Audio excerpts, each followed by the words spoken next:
अस्सलामुअलैकुम। मोहम्मद अज़हर सिद्दीक अपने programme political diaries के साथ हाज़िर खिदमत है। 10 मई 2022 बरोज़ मंगल आप ये प्रोग्राम देख रहे होंगे। आज का दिन बड़ा अहम है।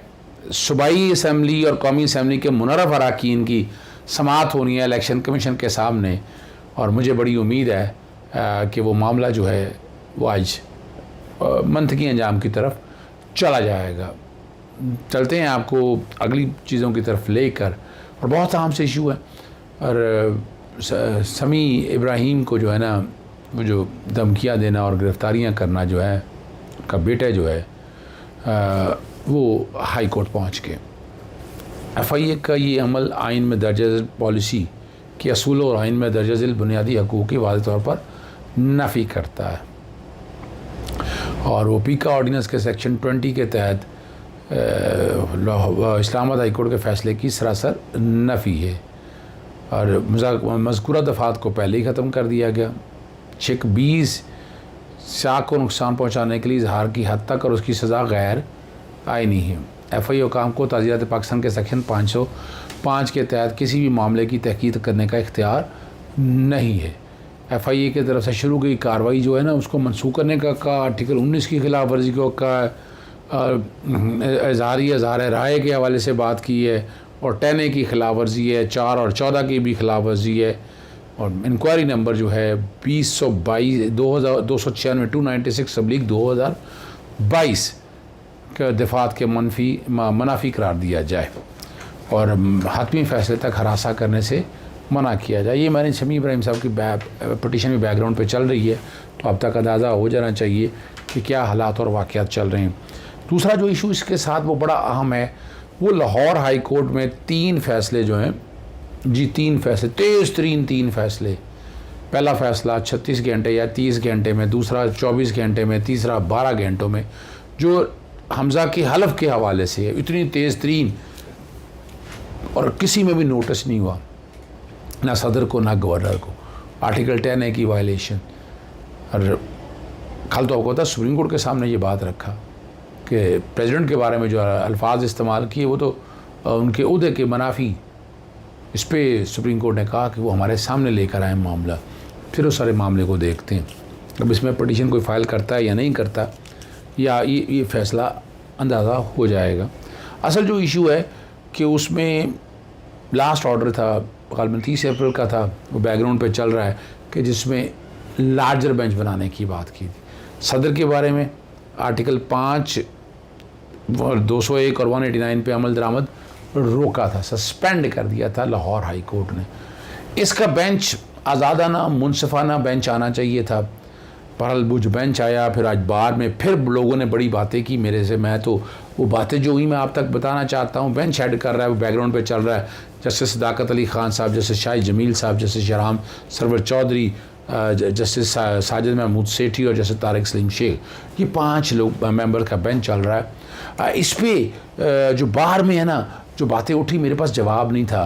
प्रोसिक्यूटर जनरल है ना, फिर किसी ना किसी तरह सियासी जमातों से ताल्लुक़, फिर वाले साहब का या ससुर का किसी से ताल्लुक़, इस तरह की बातें, पार्टनर के तौर पर बातें, यानी इस तरह की बातें बहुत सी हो रही थी। बल्कि इस हद तक की बात हुई कि इस बेंच में से जस्टिस साजिद महमूद सेठी साहब को ये निकाल दिया जाए। यानी ये इस तरह की बातें बार एसोसिएशन में हो रही हैं। हमारी बार एसोसिएशन में बड़ी खुल्लम खुल्ला बातें हो रही थी। किसी ने कहा कि जनाब मर्डर अपीलें सुनने वाला बेंच जो है वो कॉन्स्टिट्यूशन, मैंने बताया उनको, मैं कहना जी वो सुन तो सकता है, आइनी मामला है, लेकिन वो इतने अरसे से आपने वो मर्डर अपीलों का, ये कि कॉन्स्टिट्यूशनल मर्डर का मामला सुनना है। बहरहाल चलें, मेरा तो काम है आप तक वो सारे हालात और वाक़यात लगाना। रिजर्वेशन मौजूद है इस बेंच की कॉन्स्टिट्यूशन के ऊपर। ये बेंच रिकॉन्स्टिट्यूट हो या जो भी हो, ये फ़ैसला तो लाहौर हाई कोर्ट के चीफ जस्टिस साहब को करना है कि उन्होंने, और उनकी स्वाबदीद है। लेकिन सवाल जो उठ रहे हैं वो मेरा काम है आप तक बताना। स्पेसिस में बात हुई, बाकी बात हुई, हाई कोर्ट बार में बात हुई, और हर एक को ज़्यादा कंसर्न है। वो चाहती हैं कि इस पर एक इंडिपेंडेंट बेंच चाहिए। अब इंडिपेंडेंट बेंच तो फिर बेंच होता है कि जिस भी शक्ल में आप कहें, आप कह सकते हैं कि इंडिपेंडेंट बेंच है, लेकिन लोगों की ज़ुबानें कौन बंद कर सकता है। वो जवाब मेरा काम नहीं, मेरा तो काम है आप तक हालात और वाक़यात रख देना ताकि तारीख़ रहे, ये नोटेड हो, बात तारीख़ का हिस्सा ये रहे और आप लोगों के नॉलेज के हवाले से ही बात हो। राना सनाउल्लाह ने जो धमकियां दी हैं आप लोगों के सामने, सदर आरिफ अलवी और गवर्नर पंजाब को ख़बरदार किया, धमकियां दे दी ना कि चंद गवर्नर जो है ना मौसूफ शराफत से घर चले जाएं, अपनी इज़्ज़त जो कह रहे हैं मज़ीद ख़राब ना करें, ऐसा काम ना करें कि तारीख़ और उन पर थूक थू खरीदी रहे। सदर मुमलिकत जो है वज़ीर-ए-आज़म की एडवाइस के पाबंद है, इसे हटना उनकी आइन चिकनी होगी। और सदर मुमलिकत गवर्नर पंजाब आइन और सुप्रीम कोर्ट के हुक्म पर चलें, किसी की खिलाफ वर्जी से बाज रहें। और ये उनका कहना है यही है कि सदर के पास, ठीक है ना जी, इनहेरेंट या रेजिडुअल पावर नहीं है। पार्लिमानी जीवन में सदर का मनसब अलामती होता है, उनके पास वीटो का इख्तियार नहीं है। ईवान सदर PTI सेक्रेटरीट नहीं है। ये मुख्तलिफ बातें उन्होंने कही हैं और गवर्नर के बारे में धमकियाँ भी दी हैं। अच्छा नहीं लगता, गवर्नर एक कॉन्स्टिट्यूशनल ओहदा है, उतनी प्रोटेक्शन एक वज़ीर को नहीं है जितनी सदर और गवर्नर को है। मैंने इसमें बड़ी वजाहत पे आर्टिकल 48 को मैं फिर क्लियर करता चलूँ, एडवाइस अपनी जगह पर मौजूद है, मगर आर्टिकल 101 तो पढ़ लें। गवर्नर को हटाने का इख्तियार ही नहीं है सदर के पास या काबीना के पास। 1013 पढ़ लेना, वो at the pleasure of the, जी बिल्कुल, at the pleasure of the president लिखा हुआ है। ऐसे आर्टिकल 101 में लिखा है at the advice of the, तैनात करने के हवाले से। बिल्कुल समरी अभी आई है, नहीं फ़र्ज़ करें वो समरी अगर आई है, पहला हटेगा तो समरी दूसरी की बात होगी ना। तो ये तो समरी वैसे भी अपना, मैं नहीं समझता इलीगल और अनकॉन्स्टिट्यूशनल है कि अभी पहला गवर्नर हटा नहीं, दूसरे की समरी कैसे भिजवा दी। मुस्तफ़ा पैक्स जजमेंट की भी वायलेशन है और मैंने वो लिख भी दिया, वजाहत भी दे दी।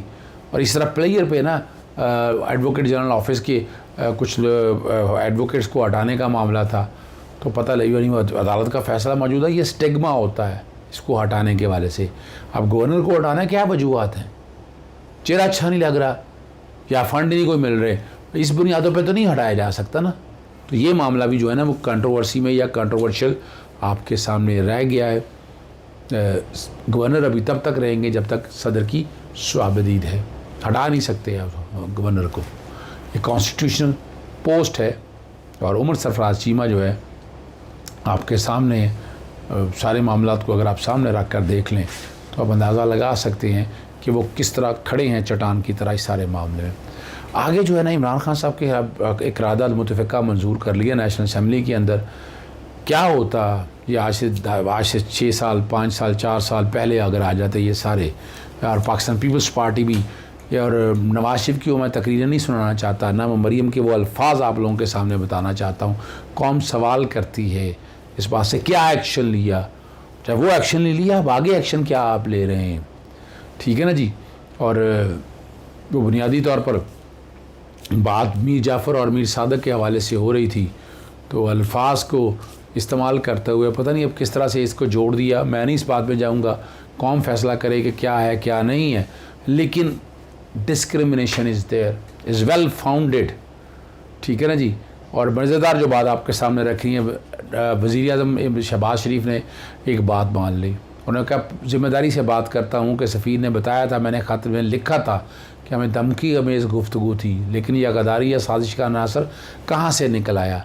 और ये अल्फाज उस वक्त पाकिस्तान के सफ़ीर के थे जो इस अमेरिका में मौजूद थे और जिन्होंने हुकूमत पाकिस्तान को ख़त लिखा था, वो ख़त इजलास में भी पढ़ा गया, ठीक है ना जी। और उन्होंने कहा जब इलामिया जारी हुआ तो उसके आखिरी जुमला में था कि इसमें साजिश का दूर दूर तक इल्म नहीं या नामो निशान नहीं। उस पर यह भी कहा कि धमकी की बात की जाए, जो हेनरी किसिंजर ने जुल्फ़िकार अली भुट्टो को एटमी ताकत बनने के हवाले से कहा था, धमकी के हवाले से जब 9/11 हुआ तो अमरीकी अहदेदार आर्मिटेज ने भी इस वक्त पाकिस्तान के अहदेदार को धमकी दी थी और रिकॉर्ड का हिस्सा है, ठीक है ना जी। अब वो धमकी की बात की जाए तो 1977 में मरहूम याया खान को रूसी क़यादत ने धमकी के ख़त लिखा और बातें की भी। अगर धमकी को ले लिया जाए तो हम पर हिंदुस्तान की हुकूमत को धमकी देते और हमें धमकी देते, तो वो क्या साजिश है, समझना है। साजिश यहाँ है इस केस के अंदर और मैं तफसीलात बता चुका हूँ, मैं बड़ी वाज़ेह तौर पर बता चुका हूँ साजिश कहाँ कहाँ है, किस तरह इमरान खान साहब की गवर्नमेंट को गिराने के लिए सारी कुफ्तें मुतारक हुई। और ये हारून रशीद ने और अंसार अब्बासी ने बहुत वक्त से पहले लिख दिया था, ये तो उससे पिछले साल की ये गेम थी जो अक्टूबर से मार्च तक आई, मगर सेनेट के इलेक्शन पे आकर रुक गई, दब गई। फिर दोबारा पिछले साल नवंबर से शुरू हुई, अक्टूबर से शुरू हुई और मार्च में आकर रिज़ल्ट ले लिए। अब क्या ऐसी चीज़ है, ठीक है ना जी। इमरान खान साहब के हवाले से जो भी देखा जाए, उन्हें बड़ा ध्यान रखना चाहिए पार्टी लीडर के तौर पर। उन्हें इदारे को बचाना चाहिए। इनफरादियत के हवाले से जो बातें आती हैं, अब वो इनफराद के हवाले से इनफरादी बातें करते तो मेरे पास उसका जवाब कोई नहीं है। और जहाँ भी आइन और कानून की पासदारी करनी है, ये लोग पीछे नहीं हटने वाले, ये आखिरी दम तक लड़ेंगे। तो आखिरी दम तो जो लड़ने वाला आदमी है ना, वो तो फिर लड़ता है, ठीक है ना जी। उसी तरह उन्होंने शहबाज शरीफ ने कहा कि जो ज़ुबान इस्तेमाल की है, अगर आइन और कानून में जाकर सख्ती से ना रोका गया तो भूचाल आ सकता है। ये मुल्क को इस तरह ले जाना चाहते हैं जहाँ खुदा न खासा जमहूरियत ख़त्म हो जाए और ऐसा निज़ाम आ जाए कि जहाँ शोरिश हो, ये शोरिश हो।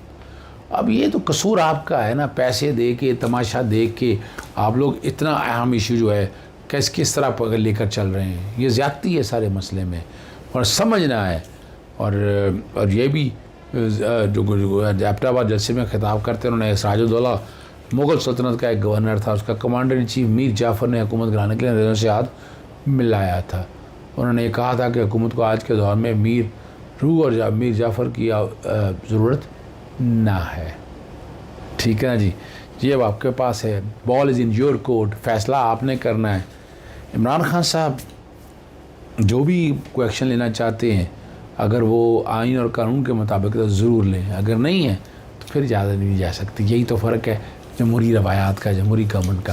प्रोग्राम ख़त्म करने से पहले तो मैं माजरत के साथ, मुझे शुरू में बात करनी चाहिए थी डॉक्टर रिजवान साहब के हवाले से, जो डायरेक्टर FI हैं, और उनकी पुरस्कार मौत, उसकी मेरी ज़ाती राय के मुताबिक जुडिशल इंक्वायरी होनी चाहिए और उस मामले को बड़ा सीरियसली देखना चाहिए। उनके टेलीफोन का डाटा, रिकॉर्ड, सारा तो बहुत कुछ सामने आ जाएगा। और उनको जिस तरह की धमकियां मिलती रही हैं, ख़ास तौर पर जो TT वाले केसेस हैं, उसमें एक पुरानी वीडियो मैं आपके सामने चलाता हूँ। फैसला आपको खुद करना है। फिर कभी आ जाते, मजीद जान लेते हैं। समा के नुमाइंदा खुसूसी नईम अशरफ भट्ट हमारे साथ मौजूद हैं। भट्ट साहब बताइएगा, क्या है अंदरूनी कहानी, क्या सवाल किए गए और हमजा शहबाज का क्या जवाब था? जी फवाद, आज तो हमजा शहबाज को जो बुलाया गया था वो उन्होंने तहरीरी जवाब यानी रिकॉर्ड देने थे और 5 सवालात थे, 5 रिकॉर्ड देने थे। उनमें सबसे पहला यही था कि जो आपके मुलाजमीन के अकाउंट में 25 अरब रुपए आए, वो कैसे आए, क्योंकि आप CEO हैं रमज़ान शुगर मिल के, और फिर जो आपकी मुख्तलिफ कंपनियों में इन्वेस्टमेंट हुई वो कैसे हुई, कौन सी कंपनियां हैं और उसका वसाइल जो हैं वो यानी दौलत कहाँ से आई। अब फिर ये भी बताना था कि ये जो आपके जो डायरेक्ट पैसे आए हैं आपके अकाउंट में, जिसका वो पिछली दफा भी उन्होंने कहा कि उन्हें मालूम नहीं, आज वो 5 जो सवाल थे उसका तहरीरी जवाब उन्होंने एक का भी नहीं दिया। और बल्कि जब ज्यादा उनसे पूछा गया तो उन्होंने डायरेक्टर FIA डॉक्टर रिजवान को सीधा मुखातब करते हुए कहा कि डायरेक्टर साहब, आप ख्याल करें, वक्त बदल भी जाता है और एक जैसा वक्त नहीं रहता। यानी उन्हें सीधी तंबीह कर दी और दबे अल्फाज में धमकी दे दी FIA की टीम को, डायरेक्टर जो डॉक्टर रिजवान है उनको, कि यानी वक्त बदल सकता है, वो हुकूमत में आएंगे और फिर शायद आपके खिलाफ भी कोई ऐसी बातें हों। और ये आज कहने यही आए थे, क्योंकि जो असल चीज थी, जो रिकॉर्ड देना था, वो उन्होंने नहीं दिया। फिर उन्हें कहा गया कि आपको तो रिकॉर्ड के लिए बुलाया था, अगर आपके पास नहीं था तो आप एक तो दिन ले सकते थे, कोई इतना जरूरी भी नहीं था। और अभी भी हम आपको वक्त दे रहे हैं, आपको अब हम डेट नहीं देते, आप पर छोड़ते हैं कि आप जल्द अज जल्द तहरीरी जवाब इसका दें, हमें ये रिकॉर्ड फराहम करें। लेकिन ये ख्याल रहे कि छुट्टी के दिन ना आ जाएं, क्योंकि इससे पहले आपके कुछ लोग जो थे वो संडे के रोज, छुट्टी के रोज आकर उन्होंने तोड़ फोड़ की थी FIA के दफ्तर में। इसके बाद फिर हमजा शहबाज ने कहा कि ये इंक्वायरी तो नैब भी 3 साल से कर रही है, उनको कुछ नहीं मिला। तो फिर FIA की टीम ने कहा कि ये केस उससे मुख्तलिफ है, यहाँ पर तो 25 अरब रुपए सीधे आपके मुलाजमीन जो कम उजरत के हैं। इजाज़त चाहता हूँ। अस्सलाम वालेकुम, अल्लाह हाफ़िज़, पाकिस्तान जिंदाबाद।